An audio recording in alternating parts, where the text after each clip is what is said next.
Hola, hola, ¿cómo les va, queridos hermanos y amigos? Muy buenas tardes.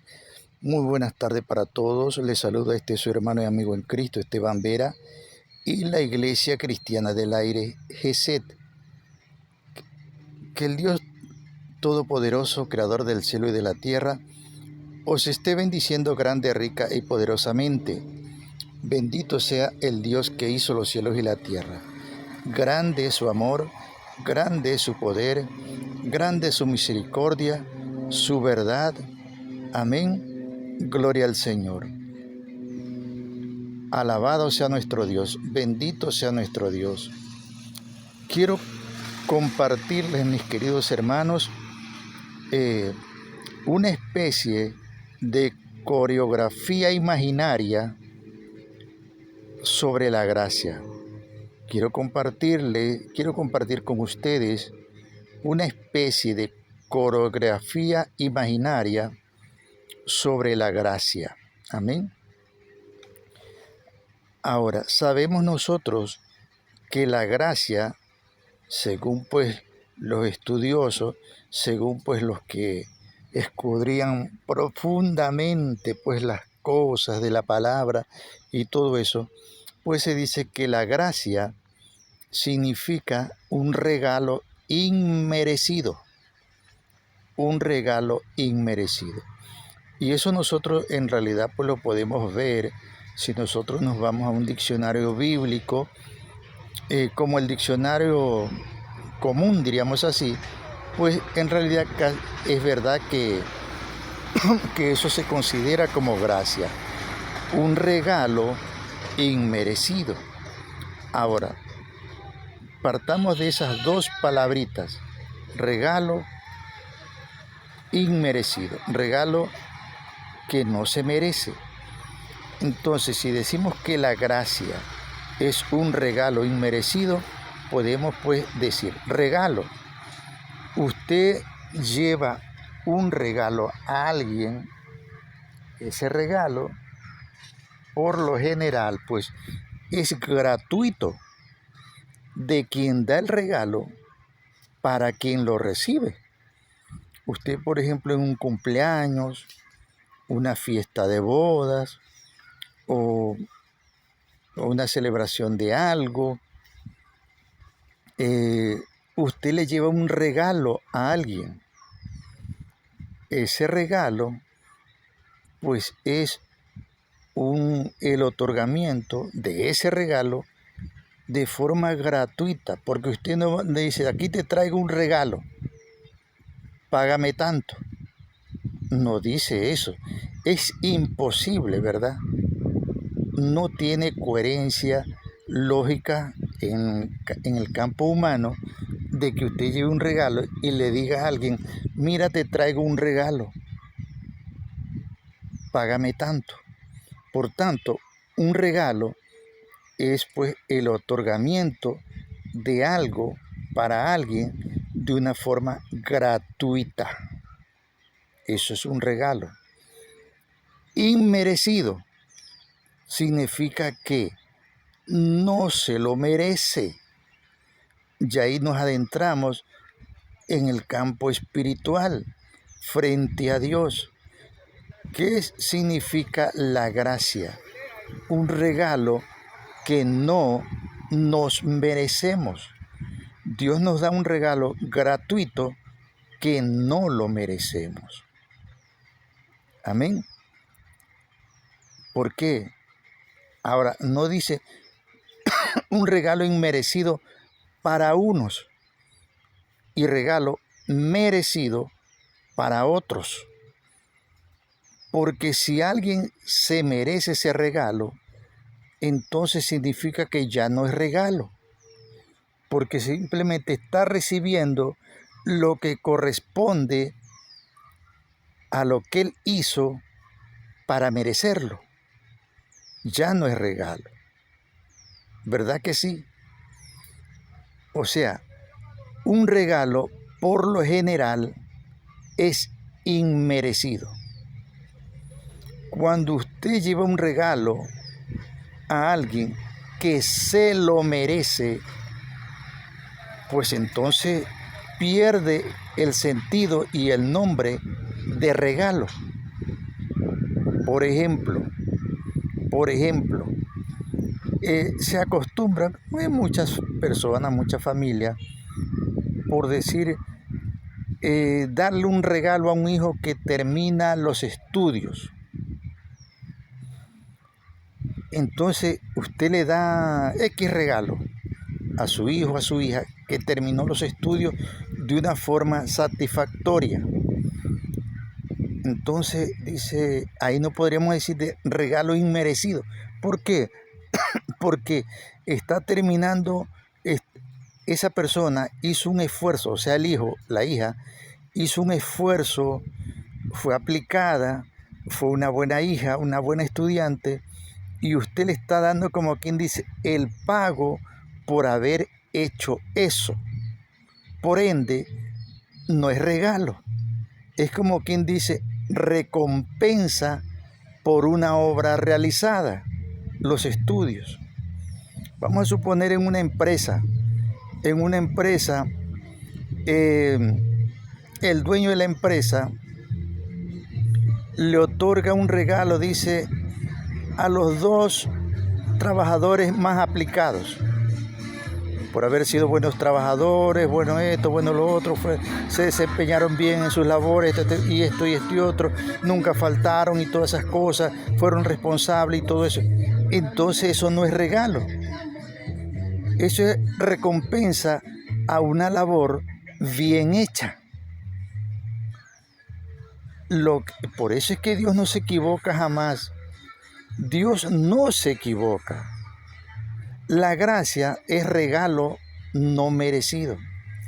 Porque si tú le das algo a alguien que no se lo merece, entonces pues toma ese nombre de regalo, porque es gratuito.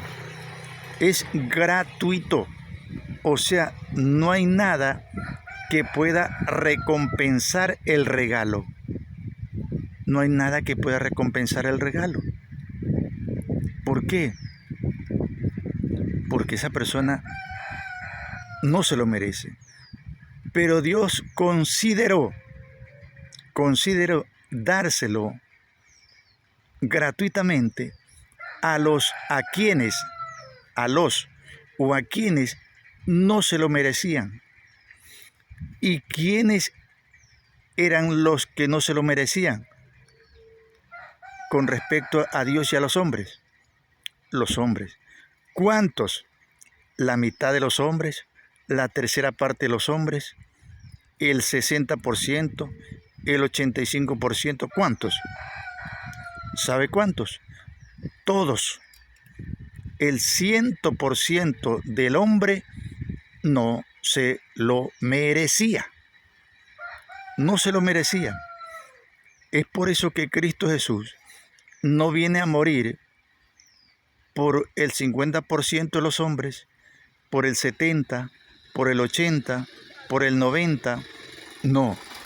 Cristo Jesús vino a morir por todos los hombres.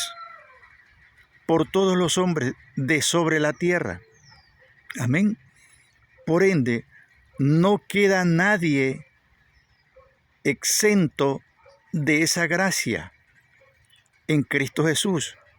Y cuando podemos visualizarlo sin ser religiosos, sin ser legalistas, sin ser extremistas, porque es una verdad, una realidad de que dice la palabra que no había nadie que mereciese pues la gracia de Dios. No había nadie. Todos nos hicimos inmerecedores. No hay ser humano sobre la tierra, o que haya habido ser humano sobre la tierra, que mereciese el regalo de Dios. Mas Él lo otorgó gratuitamente a todos los hombres. Y cuando digo todos los hombres, por ejemplo, voy a nombrar personas para que no diga, bueno, sí, todos, pero fulano de tal vez no, ellos sí se lo merecían. Vamos desde el principio. aún, mire, yo el otro día hablaba de esto también, aún Caín recibió gracia. Aún Caín recibió gracia de Dios. ¿Por qué? Porque Caín merecía la muerte. Cuando él mató a su hermano, Caín merecía la muerte. Mas sin embargo, Dios le dio gracia, extendió su gracia sobre Caín. Le dijo, no, nadie te va a matar. El que mate a Caín será castigado 7 veces. Amén. Entonces Caín halló gracia. ¿Quiénes más hallaron gracia? Gracia de Dios. Por decir, Abraham, Moisés. Moisés halló gracia. ¿Por qué halló gracia Moisés? Moisés mató a una persona. O sea, Moisés era un asesino. Moisés mató a una persona. Entonces, significa que Moisés merecía la muerte, mas él halló gracia delante de Dios y fue traído para ser instrumento de bendición por un tiempo para mucha gente. Moisés fue bendición para mucha gente un X periodo de tiempo. Aarón también merecía la muerte, porque él estuvo participando de una idolatría aberrante contra Dios, al hacer un becerro de oro para que fuese adorado. Ya él ahí estaba siendo destituido, como quien dice, de un hombre perfecto, del grado de un hombre perfecto. ¿Quién más? María, la hermana de Moisés y de Aarón. Ella se fue también alguna vez en contra de su hermano Moisés, despotricó, habló mal, fue opositor de su propio hermano Moisés. Merecía la muerte según aquellos tiempos, ¿ya?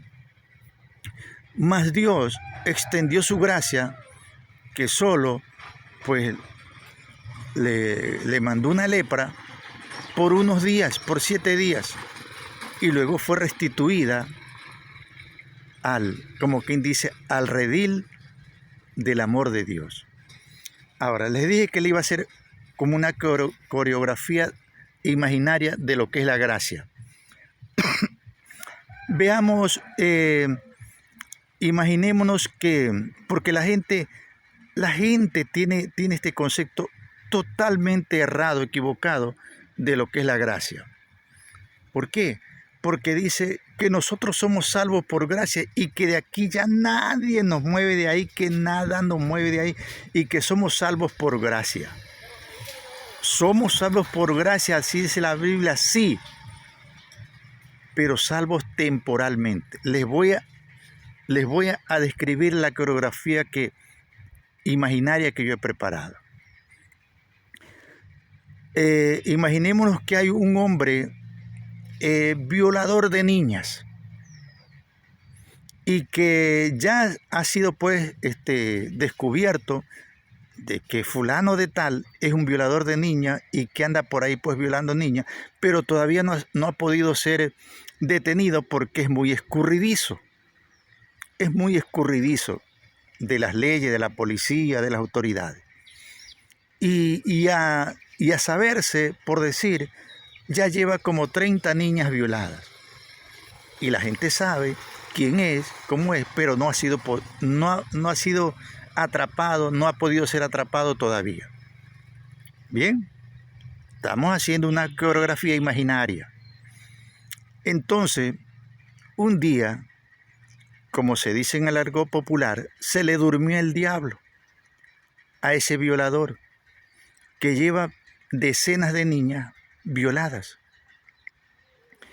Y alguien lo identifica y va y corre la voz en un barrio, en un pueblo, y dicen, acá está escondido el violador.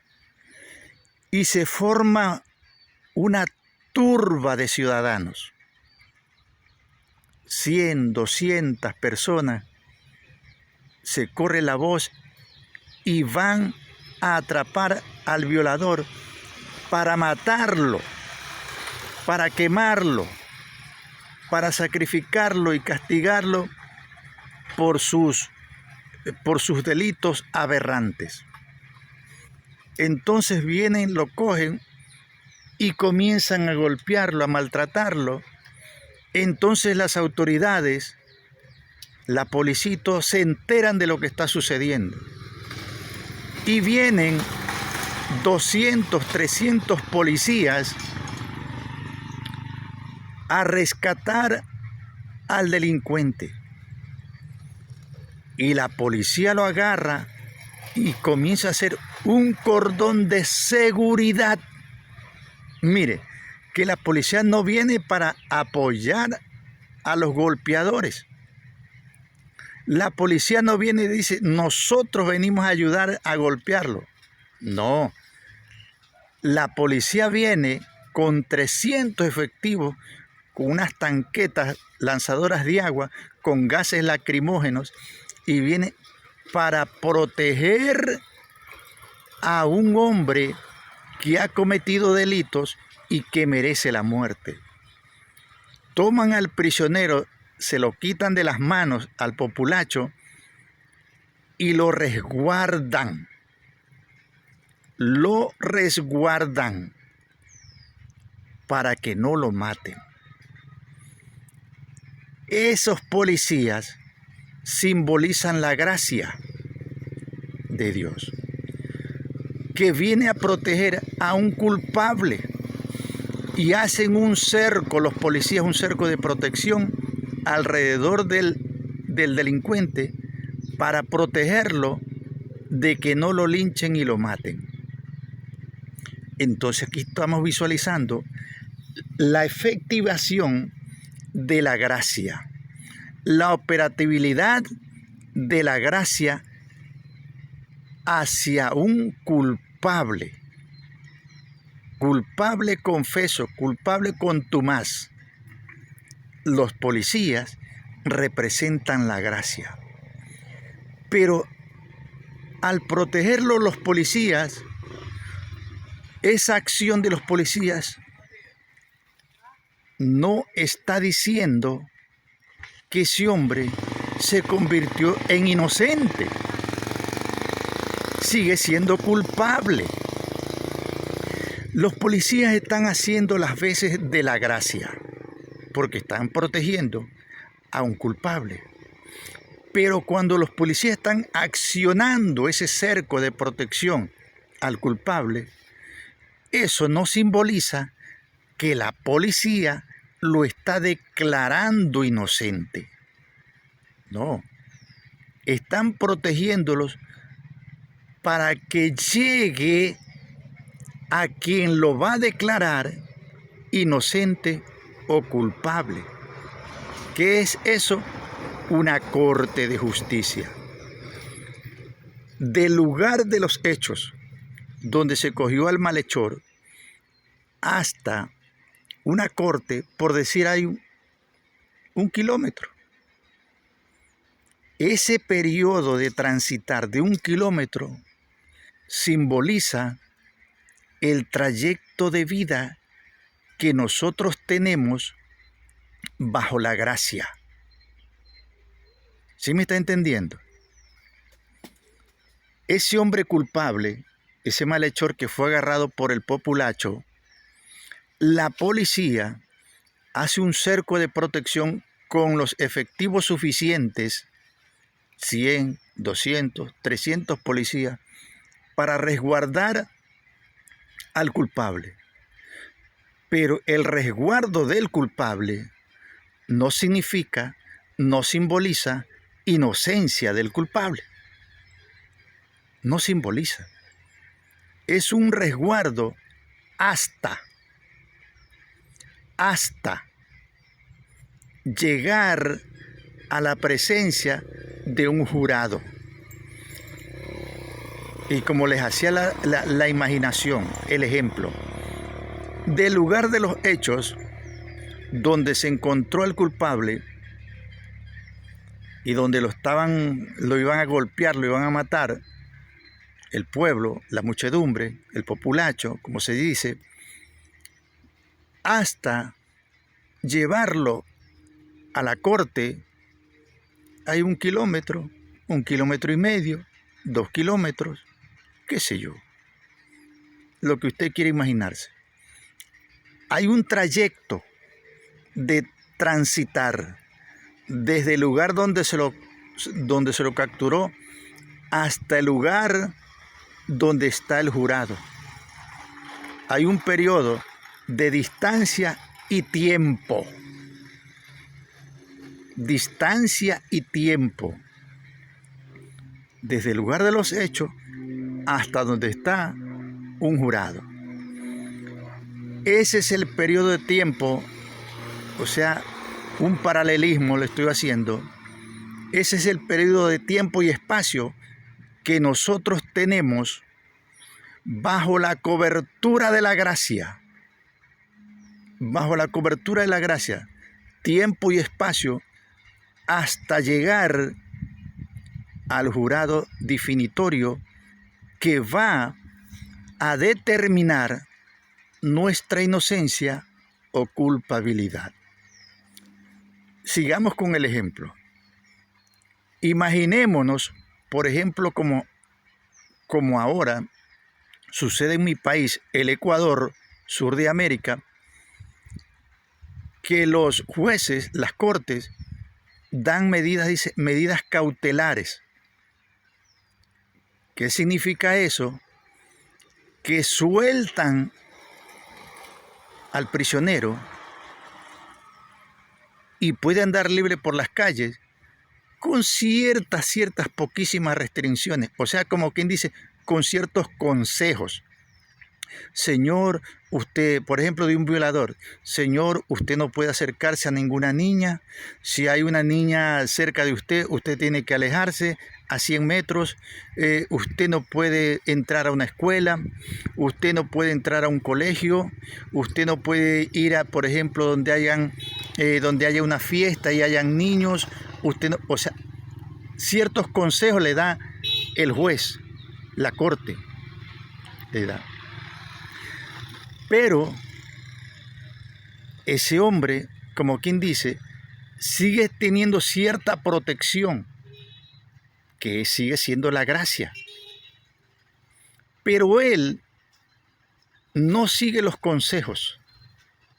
Ese hombre que se le dio medidas cautelares y no prisión, ese hombre se sale, como quien dice, del cerco que le puso la corte, el juez. Y por ejemplo, el juez le dice, usted no se puede acercar a una escuela, a un colegio. Y él va y se acerca a una escuela o un colegio. Significa que él mismo rompió el cerco de gracia que le fue otorgado por la ley. Entonces, el cerco de gracia no lo protege a quien viola el mismo cerco de gracia. No lo protege. Y entonces viene, por ejemplo, un policía, un cuerpo policial, y dice, este hombre violó el cerco de gracia que le puso la ley. Vuelve a llevarlo prisionero. Imagínese si lo alcanza a reconocer una persona que lo conoce bien, dice, está libre el delincuente, matémosle. Entonces él se salió del cerco de protección porque no guardó las recomendaciones del juez. Se salió del cerco de recomendaciones que lo protegían a él hasta llegar el juicio.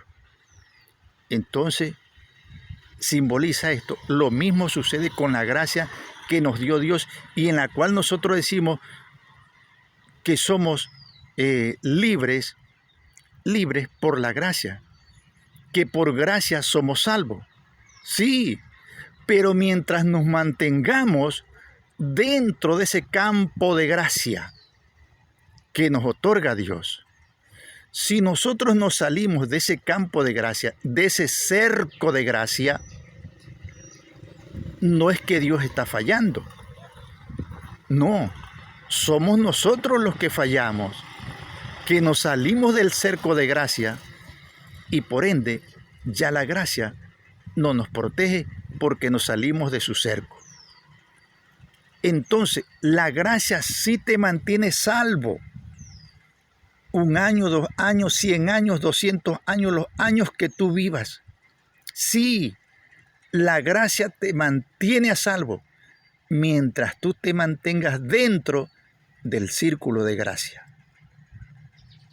Si tú te sales, no falla el círculo de gracia. Fallas tú porque te sales del círculo de gracia. Quedas a la intemperie. Quedas expuesto a la muerte porque tú te saliste. No el que tiene el poder de la gracia. No, es que tú te saliste. Tú violaste el cerco de gracia. Entonces, esto es lo que sucede con la gracia. Nosotros somos salvos por gracia, dice la Biblia. Sí, bien. Pero si nosotros nos salimos del cerco de gracia, la gracia pierde su efectividad, pero no por sí, no por quien otorga la gracia, en este caso Dios, sino porque nosotros violamos el cerco de gracia. ¿Ya? Entonces, como les decía, ese que fue capturado por el populacho, custodiado por la policía, que simboliza la gracia, ese círculo de gracia, de protección, nos lleva hasta la corte, que es eso, hasta el día final de los tiempos, cuando todos seremos juzgados, dice, por nuestras obras, sean buenas o sean malas, dice la Biblia, sean buenas o sean malas por nuestras obras. Y si nosotros decimos que por gracia somos salvos, ya entonces no cabría eso de que sean buenas. Porque, a ver, ¿de qué se me va a juzgar si ya soy salvo? Porque yo tengo solo cosas buenas. Porque la gracia borró todas las malas. Solamente yo estoy inmerso en las buenas. Entonces, ¿qué juicio sería? No tendría razón de ser el tal juicio. Dice que nosotros nos presentaremos ante el tribunal. Ante un tribunal, que es un tribunal. Si lo traemos a nuestros tiempos, diríamos una corte, un tribunal de justicia. Y esa corte, ese tribunal de justicia, va a dirimir culpable o inocente de acuerdo a los hechos que estén en evidencia. Es lo que sucede con nosotros y respecto a Dios. La gracia nos protege. Yo les hacía referencia de que desde el lugar de los hechos donde se capturó al delincuente hasta la corte hay un kilómetro de distancia, por decir 2 kilómetros. Ese cerco de protección, cerco de gracia, lleva al culpable en espacio y tiempo, cubierto, resguardado por la gracia. Y se presenta ante el tribunal, ante la Corte de Justicia, y la Corte comienza a dirimir. Aquí se lo ve culpable, aquí se lo ve inocente. Aquí se lo ve culpable, aquí inocente. Aquí parece culpable, aquí parece inocente. Entonces se sopesa, después de cierto tiempo se sopesa, ¿qué pesa más? ¿La culpabilidad o la inocencia? Y de acuerdo a qué pese más, él será juzgado.